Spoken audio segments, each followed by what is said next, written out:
तो हमारा देखिए लेसन 4 का जो कार्बन एवं उसके यौगिक का चैप्टर है, इसमें इंटरनल क्वेश्चन आंसर जो कि चैप्टर से दिया गया है, उसमें जो फर्स्ट टॉपिक कंप्लीट होता है, तो फर्स्ट टॉपिक कंप्लीट होने के बाद हमारा जो पहला क्वेश्चन दिया जाता है बनाने के लिए हमारे लिए, वो है CO2 सूत्र वाले कार्बन डाइऑक्साइड की इलेक्ट्रॉन बिंदु संरचना क्या होगी।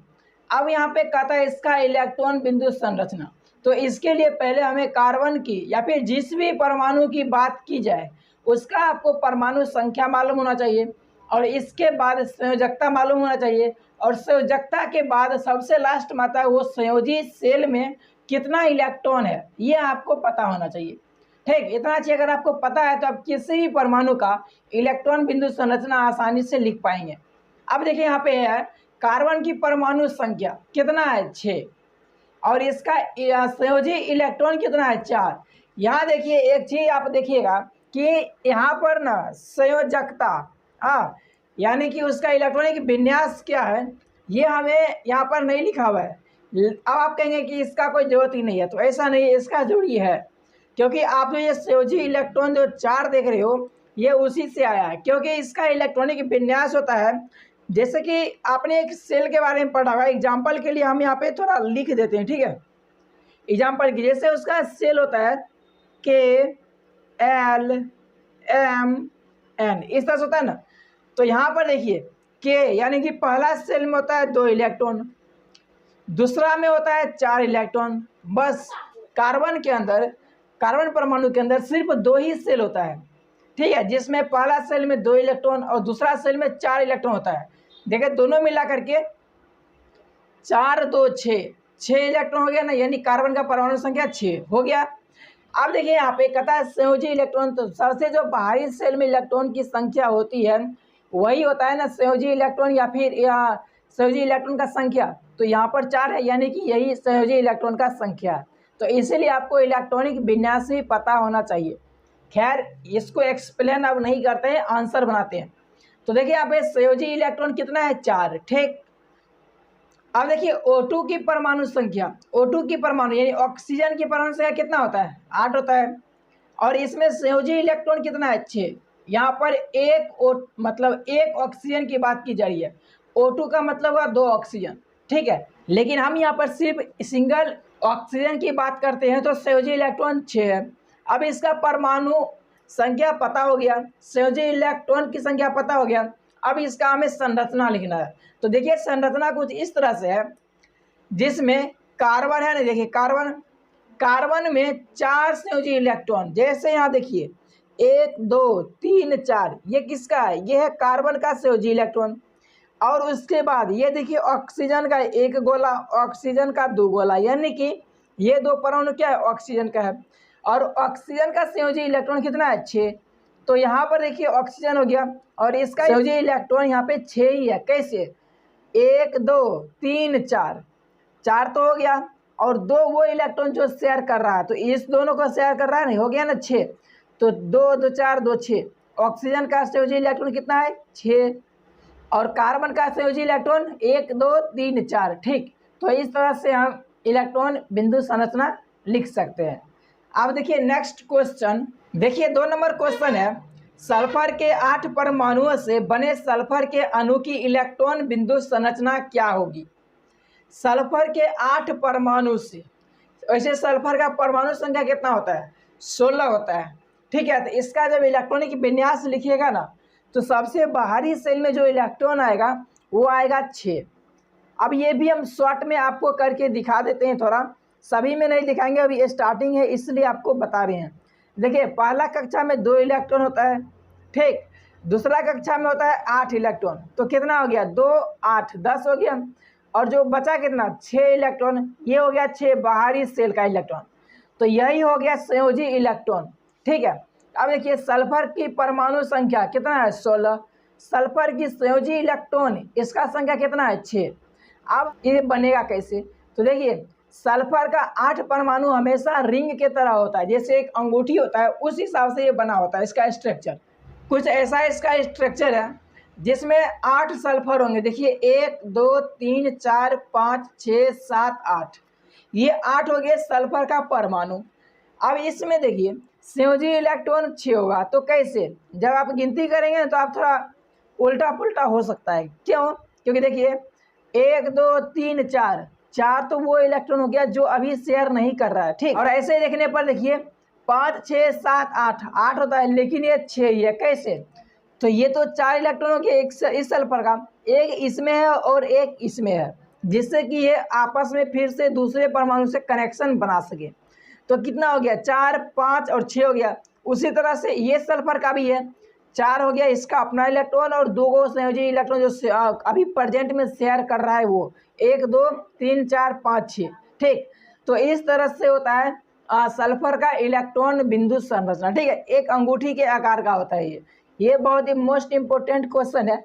अब देखिए हमारा यहाँ पर नेक्स्ट टॉपिक, पहला टॉपिक का तो हमारा जो क्वेश्चन आंसर दिया था वो कंप्लीट हो चुका है। अब ये दूसरा टॉपिक जब कंप्लीट होता है तो उसके बाद ये क्वेश्चन हमें बनाने के लिए मिलता है। तो देखिए इसमें है पेंटेन के लिए आप कितने संरचनात्मक समावयवों का चित्रण कर सकते हैं, यानी कि जो पेंटेन का संरचना होता है, ठीक है, उसको आप कितने हिसाब से ड्रॉ कर सकते हैं, ठीक है। तो इसके लिए पहले जरूरी है कि पेंटेन का फार्मूला आपको पता होना चाहिए, ठीक। तो देखिए पेंटेन के लिए 3 संरचनात्मक समावयवों का चित्रण किया जा सकता है, ठीक है। अब पेंटेन का जो सूत्र होता है वो इसमें नहीं लिखा है। देखिए पेंटेन का सूत्र होता है, यहाँ पर लिख देते हैं, इसका होता है C5H12, ठीक। ये होता है पेंटेन का फॉर्मूला, ये जो हमने लिखा है साइड में C5H12। अब इसका देखिए पहला तो हो गया नॉर्मल पेंटेन। इसमें क्या होता है कि सभी कार्बन एक लाइन में सीधे होते हैं और चारों तरफ से हाइड्रोजन जुड़े होते हैं, क्योंकि एक कार्बन में 4 इलेक्ट्रॉन होता है जो कि शेयरिंग करता है, जिसमें देखिए 3 हाइड्रोजन हो गया और एक जो बचता है वो अगला कार्बन से जुड़ता है।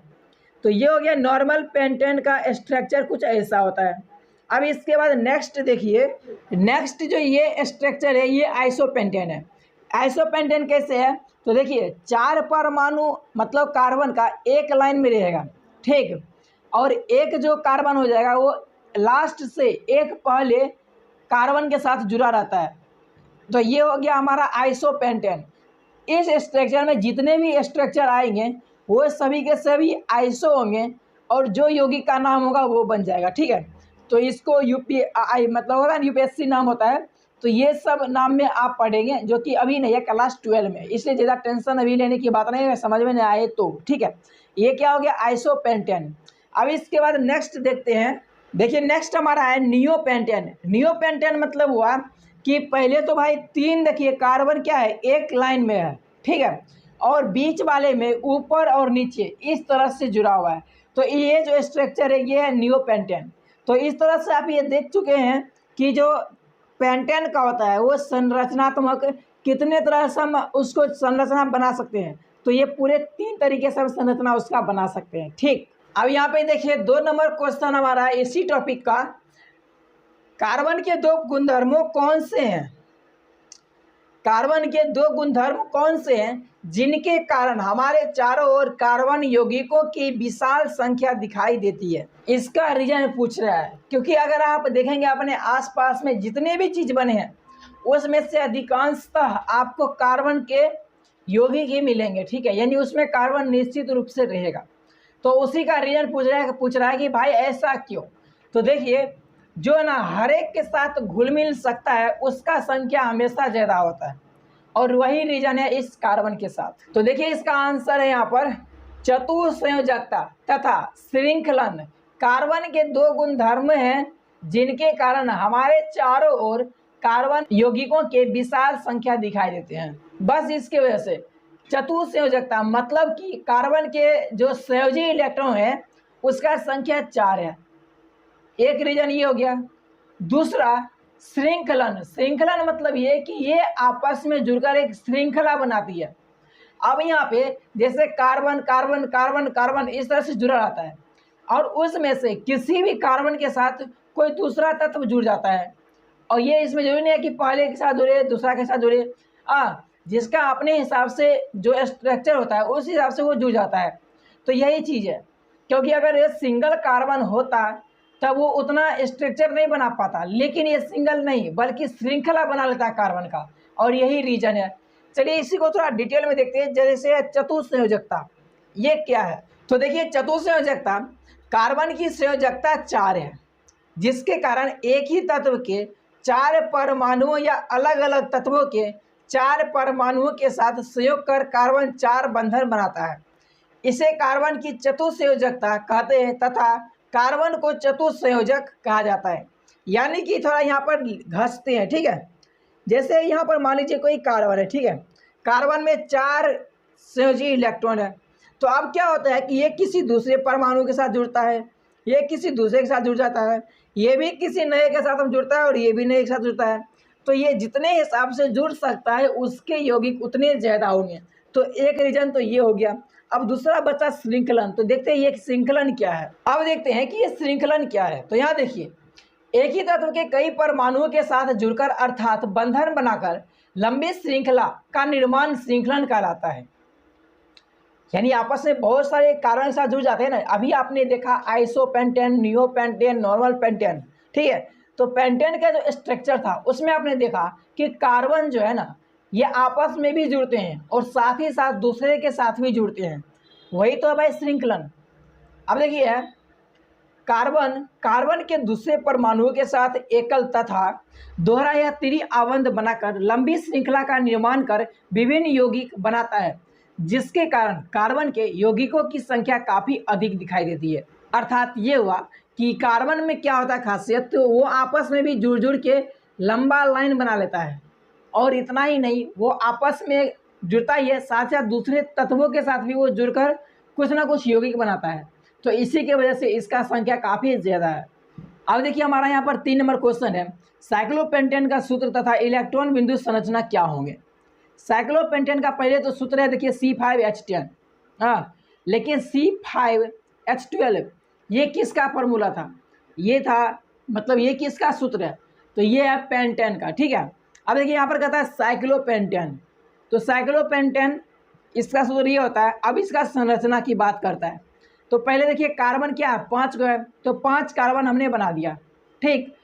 लेकिन यहाँ पर ध्यान ये दीजिएगा कि कार्बन जो है इसके संयोजी इलेक्ट्रॉन में कितना संख्या होता है, संयोजी सेल में कितने परमाणु होते हैं, तो वो 4 होते हैं। इस कार्बन के लिए कितने संयोजी इलेक्ट्रॉन है, तो 4। तो कौन कौन है, देखिए 1 2 3 4। अब देखिए ये थोड़ा और ज़्यादा बेहतर से समझिएगा, जो इससे पहले अपने श्रृंखलन को पढ़ा था उसको। यहाँ देखिए कार्बन जो है, ये कार्बन के साथ भी कनेक्शन बनाने के लिए अपना इलेक्ट्रॉन ये और अपना इलेक्ट्रॉन ये दोनों शेयर कर रहा है ना। और उसी तरीक़ा से देखिए यहाँ पर ये अपना इलेक्ट्रॉन हाइड्रोजन के साथ भी शेयर कर रहा है। यही तो खासियत है भाई कार्बन के साथ, वो सभी के साथ मिलजुल कर रहता है और इसीलिए इसका संख्या काफ़ी ज़्यादा है, ठीक है। तो इस तरह से देखिए यहाँ पर पहले 5 कार्बन बना दिए और इसके बाद सभी तरफ से चारों तरफ से क्या है, हाइड्रोजन है।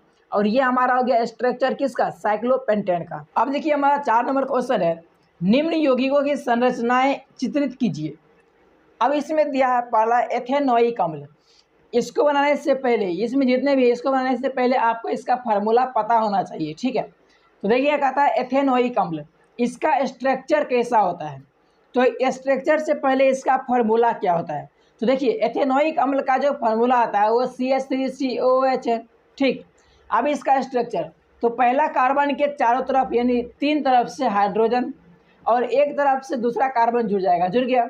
और फिर एक जो हाइड्रोजन एक जो ऑक्सीजन है वो डबल बॉन्ड के साथ जुड़ता है इसके साथ, यानी ऑक्सीजन के पास 2 संयोजी इलेक्ट्रॉन है तो 1 2 इलेक्ट्रॉन हो गया संयोजी। कार्बन के पास भी कितना है, मतलब होता है ना 4 होता है। तो देखिए एक तो इसके साथ शेयर कर लिया, दूसरा इधर शेयर कर रहा है, बाकी जो बच गया वो इसके साथ डबल बॉन्ड बना करके जुड़ता है और इधर से हो गया OH सिंगल बॉन्ड के साथ यहाँ पर जुड़ रहा है, ठीक है। क्योंकि ये जो ऑक्सीजन है एक अपना इलेक्ट्रॉन हाइड्रोजन के साथ जोड़ता है और दूसरा ऑक्सीजन जो अपना इलेक्ट्रॉन कार्बन के साथ जुड़ रहा है, इसलिए यहाँ पर सिंगल बॉन्ड बन रहा है, ठीक। ये हो गया स्ट्रक्चर किसका, एथेनोइक अम्ल का। अब देखिए हमारा यहाँ पर जो नेक्स्ट है वो है ब्रोमोपेंटेन। ब्रोमोपेंटेन का सूत्र होता है C5H11Br।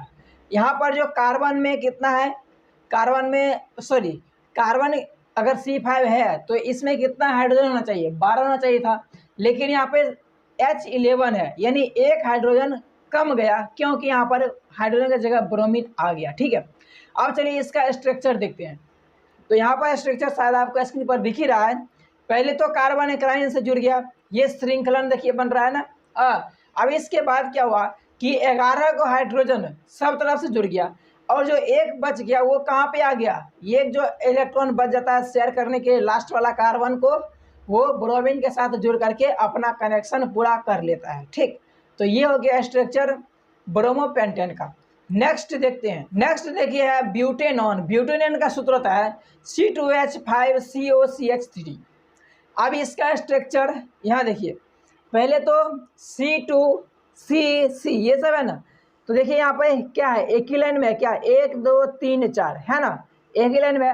अब यहाँ पे जुड़ कैसे रहा, पहले C2 इसके साथ 5 को हाइड्रोजन, तो 1 2 3 4 5 को ये जोड़ दिए, फिर CO, तो यहाँ पर जो है ना ऑक्सीजन डबल बॉन्ड के साथ जुड़ा हुआ है कार्बन के साथ। ठीक है, नेक्स्ट बचता है CH3, तो ये जो C है ये अपने साथ में 3 को हाइड्रोजन को ले रहा है, तो देखिए 3 को हाइड्रोजन इधर आ गया कार्बन के साथ, जो लास्ट वाला है पहले के साथ भी वही है, बीच वाले के साथ थोड़ा उल्टा पुल्टा है, एक के पास 2 को हाइड्रोजन, एक के पास हाइड्रोजन एक भी नहीं, सीधा ऑक्सीजन है। ठीक है, तो ये हो गया ब्यूटेनॉन का फार्मूला यानी स्ट्रक्चर। अब देखिए आपके सामने नेक्स्ट है हेक्सेनेल। हेक्सेनेल का मतलब हेक्सेनेल, हेक्सा मतलब कितना हो गया, 6। ठीक है, 6 से षटकोण, षटकोण में भी 6 कोना होता है ना, तो वही चीज़ है। अब यहाँ पे देखिए C5H11CHO, यहाँ पर देखिए कैसे है, C5 के साथ हाइड्रोजन 12 होना चाहिए, लेकिन लोचा हो गया, क्या हो गया, लोचा हो गया सिंगल, यानी एक हाइड्रोजन भाग गया और उसके जगह पर कार्बन से ये जुड़ गया और अपने साथ ये ऑक्सीजन और हाइड्रोजन को रख रहा है। ठीक है, तो देखिए इसका स्ट्रक्चर कैसे होता है, पहले तो C5 है तो 5 को C, 1 2 3 4 5 इतना ही लेंगे, इधर वाला को छोड़ रहे हैं अभी। ठीक है, अब इसके साथ देखिए जितना भी स्ट्रक्चर में इलेक्ट्रॉन शेयर करने वाला होगा उसके साथ कौन सा जुड़ गया, हाइड्रोजन जुड़ गया, और लास्ट वाले का एक इलेक्ट्रॉन बच गया तो वो अपने साथ में कार्बन को जोड़ रहा है। अब जैसे ये कार्बन को जोड़ता है तो एक तो इसके साथ शेयर हो गया, बाकी कितना रह गया, बाकी रह गया 3, तो 2 को ऑक्सीजन के साथ शेयर करता है तो डबल बॉन्ड यहाँ बना रहा है, और एक हाइड्रोजन के साथ शेयर करता है तो सिंगल बॉन्ड के साथ यहाँ पर जुड़ रहा है। ठीक है, तो इस तरह से ये हो गया हेक्सेनेल का स्ट्रक्चर। अब देखिए हमारा 5 नंबर क्वेश्चन है, निम्न यौगिकों का नामकरण कैसे करेंगे। यहाँ पर यौगिक का स्ट्रक्चर दिया हुआ है और इसके हिसाब से हमें नाम इसका बताना है। तो पहला देखिए है CH3 सिंगल बॉन्ड के साथ में CH2 सिंगल बॉन्ड Br। अब देखिए यहाँ पे जिसमें एक कार्बन होता है उसको कहते हैं मेथेन, जिसमें 2 कार्बन होता है वो हो गया एथेन। तो यहाँ पर 2 कार्बन है यानी कि हो जाएगा ये एथेन, लेकिन लास्ट में देखिए यहाँ पर Br ब्रोमीन जुड़ा हुआ है, तो इसीलिए इसको हम इस तरह से, पहले तो ब्रोमीन जुड़ा हुआ है तो ये होगा ब्रोमो, और ये देखिए क्या है यहाँ पर एथेन है, यानी ये हो गया ब्रोमो एथेन, तो इसका पहला नाम तो हो गया ब्रोमो एथेन। या फिर इसको हम इस तरह से कहते हैं मेथेन एथेन है ना, तो आइल जोड़ेंगे यानी कि एथाइल ब्रोमाइड। ठीक है, ये इसका दूसरा नाम हो गया, यानी कि इसी को 2 तरीके से नाम हम ले सकते हैं। बाकी देखिए 2 नंबर क्वेश्चन हमारा है, कार्बन के साथ में 2 को हाइड्रोजन और 1 को ऑक्सीजन जुड़ा हुआ है, जिसमें 2 को हाइड्रोजन सिंगल बॉन्ड के साथ में, और ये हमेशा ऐसा ही जुड़ता है, और ऑक्सीजन जो है ये डबल बॉन्ड के साथ में जुड़ा हुआ है। तो एक चीज़ देखिए इसमें क्या है, यहाँ पर सिर्फ आप इस स्ट्रक्चर को इतना देखिए CHO है ना, इस स्ट्रक्चर के बेस पर ही इसका पूरा नाम पड़ता है।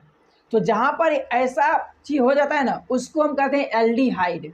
जहाँ पर CHO इस स्ट्रक्चर का निर्माण होता है उसको हम एल्डिहाइड कहेंगे, चाहे वो छोटा हो या फिर बड़ा मतलब कोई भी यौगिक क्यों ना बने। ठीक है, तो वो एल्डिहाइड होगा। तो यहाँ पर देखिए एक ही है ना, एक ही है, तो एक में क्या हो गया, मेथेन हो गया, तो मेथेन तो मेथेनल ये इसका डायरेक्ट नाम हो गया तो सिंपल है। लेकिन देखिए दूसरा में क्या है, दूसरा में सिंपल ये C है, तो इसको फॉर्मल्डिहाइड कहते हैं, और फॉर्मल्डिहाइड इसलिए कहते हैं क्योंकि यहाँ पर देखिए ये क्या है, यहाँ पर एल्डिहाइड ये स्ट्रक्चर का निर्माण हो रहा है इसीलिए। अब इसके बाद 3 नंबर में स्ट्रक्चर है CH3 CH2 CH2, यहाँ पर ये सब जुड़ा हुआ है इस तरीके से। ठीक, CH3 CH2 CH2 C triple bond CH। ठीक, जहाँ पर इस तरह का स्ट्रक्चर हो, यहाँ पर लास्ट में जो आप देख रहे हैं, ठीक है, ट्रिपल बॉन्ड के साथ में जुड़ा हुआ रहेगा ना जब कोई कार्बन हो, ठीक है, तो इस स्ट्रक्चर को हम ना प्रोपाइन कहते हैं। और प्रोपाइन के वजह से यानी आ गया ये किसके अंदर, ये आ गया एल्काइन के अंदर, एल्काइन इसका नाम हो जाएगा। तो इसलिए यहाँ पर के 5 गए मैथ एथ प्रो ब्यूट पेंट, ठीक है, यानी कि पेंटाइन इसका नाम हो जाएगा। क्या नाम हो जाएगा, पेंटाइन। कहाँ गया पेंटाइन, नाम नहीं लिखा है, यहाँ देखिए 3 नंबर में ये हो गया आपका पेंटाइन नाम। वीडियो का लेंथ काफ़ी लंबा होने की वजह से हम इस वीडियो में बस इतना ही क्वेश्चन आंसर को सॉल्व करते हैं। जो क्वेश्चन आंसर अब बच गया उसको हम नेक्स्ट पार्ट में सॉल्व करेंगे, ठीक है। तो चलिए मिलते हैं नेक्स्ट वीडियो में। अगर वीडियो पसंद आया हो तो वीडियो को लाइक करके चैनल को सब्सक्राइब कीजिएगा, कोई डाउट हो तो कमेंट भी कीजिएगा। बाकी मिलते हैं नेक्स्ट वीडियो में, तब तक के लिए बाय बाय।